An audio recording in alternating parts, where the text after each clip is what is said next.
जय माता दी दोस्तों, मैं बात कर रही हूँ कन्या राशि के लोगों के लिए इस अप्रैल माह के दूसरे सप्ताह के राशिफल के बारे में।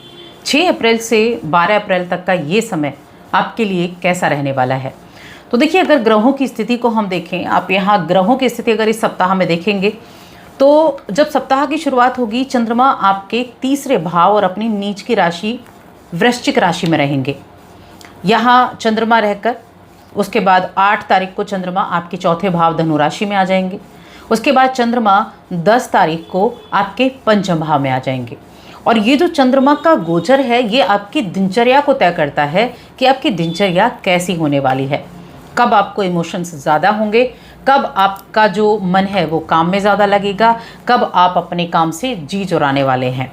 यानी कि हमारी जो मन की स्थिति है ना, क्योंकि मन के कारक चंद्रमा है, हमारी जो मन की स्थिति है वही हमारे इस दिनचर्या को निर्धारित करती है। बाकी ग्रहों की अगर आप स्थिति देखें तो आपके छठे घर में बुध और राहु की युति है कुंभ राशि में। अब सप्तम भाव में सूर्य, मंगल और शनि विराजमान हैं। लेकिन ये जो बुध छठे घर में बैठे हैं ना, ये 11 अप्रैल को आपके 7th हाउस में आ जाएंगे। और आपके 7th हाउस में 4 ग्रह एक साथ होंगे, चतुर्ग्रही योग बनाएंगे। सूर्य, मंगल, बुध और शनि, ये चतुर्ग्रही योग आपके लिए रहेगा। शुक्र आपके अष्टम भाव में बैठे हैं, मंगल की राशि मेष राशि में, और गुरु आपके 10th हाउस में बैठे हैं, केतु आपके 12वें घर में बैठे हैं। ये ओवरऑल इस सप्ताह में ग्रहों की स्थिति है। अब इनका जो प्रभाव है उसके बारे में जान लेते हैं। एक छोटा सा निवेदन है आगे चलने से पहले कि अगर आप चैनल पर पहली बार आए हैं और चैनल को सब्सक्राइब करना चाहते हैं तो ज़रूर कर लें। देखिए, यहाँ सप्ताह की शुरुआत से अगर मैं बात करूँ तो एक तो ये जो स्थिति रहने वाली है, ये थोड़ा सा आपको ओवर कॉन्फिडेंट कर सकती है। तो ओवर कॉन्फिडेंट नहीं होना है। हालांकि आपके जो चंद्रमा है आपके 11वें घर के स्वामी हैं, इनकम के हाउस के लाभ के स्वामी हैं, और तीसरे घर में बैठे हुए हैं, तो एफर्ट आप कर पाएंगे, आप अपने काम के द्वारा अच्छी रिजल्ट भी प्राप्त कर पाएंगे। लेकिन मन में कहीं ना कहीं एक कहते हैं ना कि संकोच की भावना आ जाए, तो वो संकोच की भावना आपके लिए रह सकती है। लेकिन जो सप्ताह है वो आपके लिए फलदायी रहने वाला है। ऐसे में आप अपने काम को ना सोच समझ कर करें। जितना सोच समझ कर करेंगे उतना ज़्यादा प्रॉफिट होगा आपको। थोड़ी सी भी कई बार होता है ना कि हम आवेश में आ जाते हैं, हम भावुकता में आ जाते हैं और जल्दबाजी हम कर देते हैं, ओवर कॉन्फिडेंट हम हो जाते हैं, तब हमारे काम बिगड़ जाते हैं। ऐसी स्थिति में आपको ध्यान रखना है, आपके द्वारा लिया गया कोई भी एक निर्णय आपको बना भी सकता है और आपको बिगाड़ भी सकता है। आपकी बात को बना भी सकता है और आपकी बात को बिगाड़ भी सकता है। इसीलिए जो भी डिसीज़न लेना है सोच समझ कर लेना है, आवेश में आकर नहीं लेना है, जल्दबाजी में नहीं लेना है। और जैसा कि मैंने कहा, इस सप्ताह में एक चीज़ तो आपको ध्यान रखनी है, और ख़ास तौर से 10 तारीख तक ओवर कॉन्फिडेंट नहीं होना है। कई बार व्यक्ति सोचता है ना, ये है ही क्या, इस काम को तो हम ऐसे ही कर लेंगे, चीज़ों को बहुत लाइटली ले लेते हैं। तो वो चीज़ आपको नहीं करनी है, इस चीज़ का आप ध्यान रखेंगे। अब आर्थिक रूप से अगर देखें तो अच्छा है, पैतृक संपत्ति के मामले में भी यहाँ अच्छा रहने वाला है। वैवाहिक जीवन है, वैवाहिक जीवन में थोड़ा ध्यान रखना है। थोड़े से अगर आप एक दूसरे पर उतना ज़्यादा भरोसा नहीं करते हैं तो आपको सावधानी रखनी होगी, क्योंकि ये जो आपका 7th हाउस है, सूर्य, मंगल और शनि है, ये आपको आपके एक दूसरे के ऊपर विश्वास नहीं होने देगा। तो थोड़ा सा ध्यान रखना है वैवाहिक जीवन में। प्रेम जीवन के मामले में भी आपको थोड़ी सी सावधानी रखनी होगी।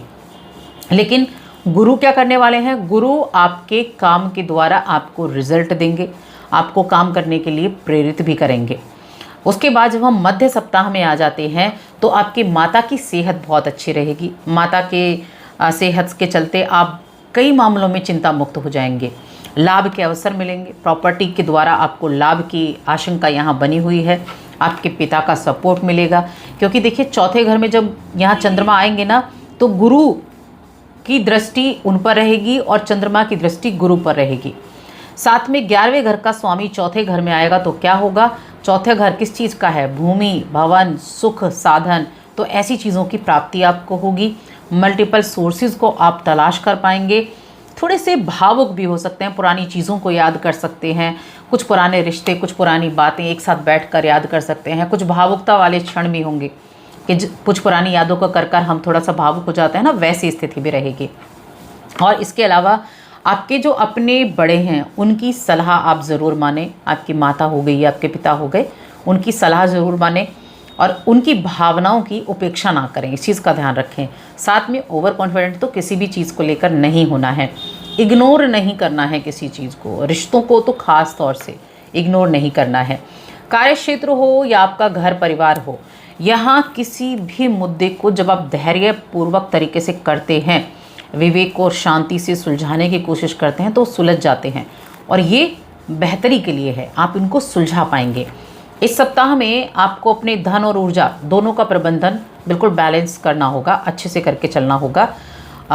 तो ये सप्ताह आपके लिए काफ़ी ज़्यादा हितकर साबित होगा। देखिए, सेहत का थोड़ा ध्यान रखेंगे तो अच्छा है। सेहत संबंधी थोड़ी बहुत दिक्कतें आपको देखने को मिल सकती हैं और कुछ गले से संबंधित, कुछ यहाँ मैं कहूँगी जॉइंट पेन से संबंधित कुछ इस तरह की चीज़ें आपको देखने को मिल सकती हैं, तो थोड़ा सा ध्यान रखेंगे यहाँ इन चीज़ों का। इसके अलावा शिक्षा की अगर मैं बात करूँ तो स्टूडेंट्स के देखिए, घर पर पढ़ाई करने की बजाय आप थोड़े से अपनी कुछ चीज़ों से डिसपॉइंट हो सकते हैं, अपना जो ध्यान है वो पढ़ाई पर ना लगा पाएँ, ऐसी स्थिति हो सकती है।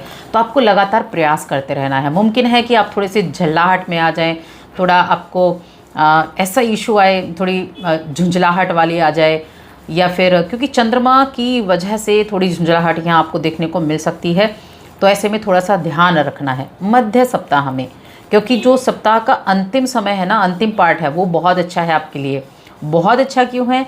क्योंकि ये आपके 11वें घर के स्वामी हैं और पंचम भाव में प्रवेश कर जाएंगे 10 तारीख को।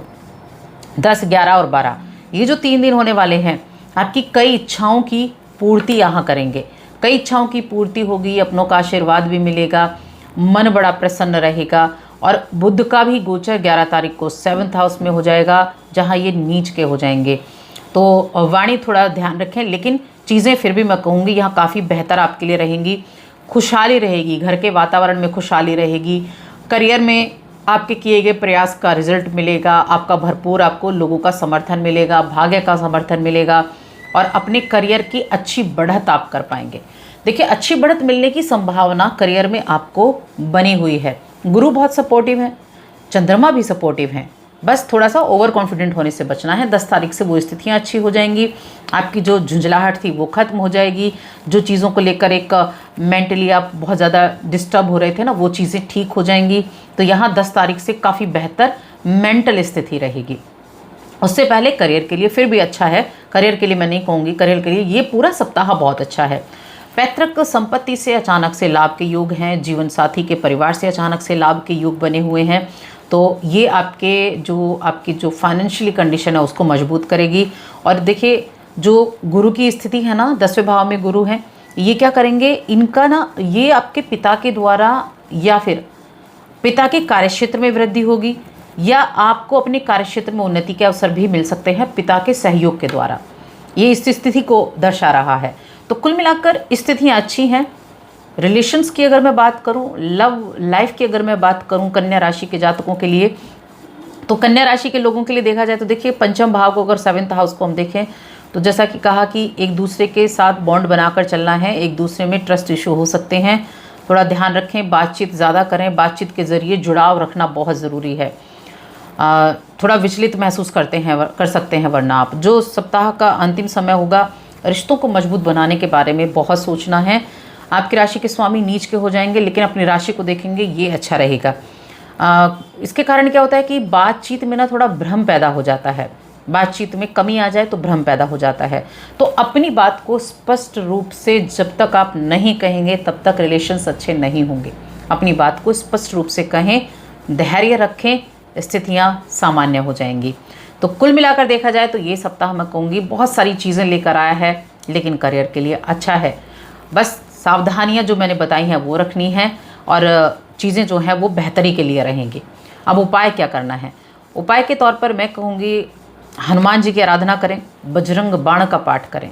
ये कई मायनों में आपके लिए, आपके व्यापार को भी अच्छा करेगा, आपके रिलेशंस को भी अच्छा करेगा। इन 2 कार्यों को आप कर सकते हैं। तो बस आज की इस वीडियो में इतना ही। जय माता दी।